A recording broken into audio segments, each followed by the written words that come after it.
Hello, ladies and gents. I wanted to make this quick video to explain to you a little bit more about this story that you are supposed to be creating throughout this week. Remember, it is due on Friday, but we are starting it today. And how we are starting it is with our Story Essentials cheat sheet. You can see the copy of that in the PDF version. While we're going through that today, make sure that you are filling out your Story Essentials and turning that in for your work today. Now, when it comes to your story, all that we are requiring is that it creates these three elements: mystery, tension, and surprise.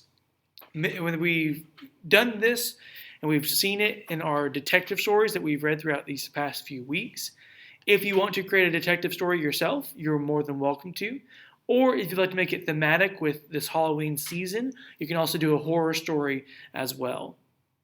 So that is what you are doing today, is you are thinking about that, outlining it with your story essentials.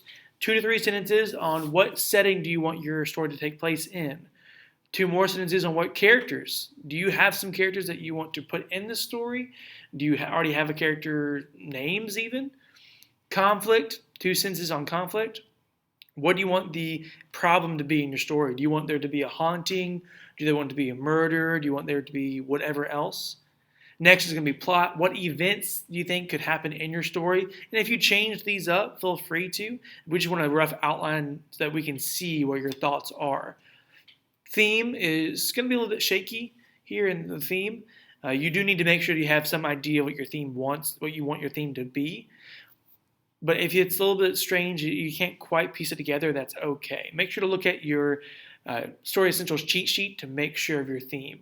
And finally, your point of view. Your point of view is simply where do you want the reader to follow? Who do you want the reader to follow? Do you want a first person through your main character's point of view, or from a side character's point of view?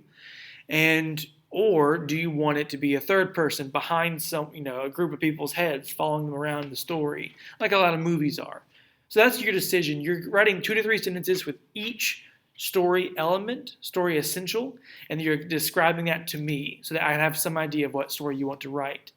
Now, as I said, though, you can write any type of story that you want, any genre. I would suggest either sticking to a detective story or through a horror story, because those showcase mystery, tension, surprise the best. That's our goal. All right?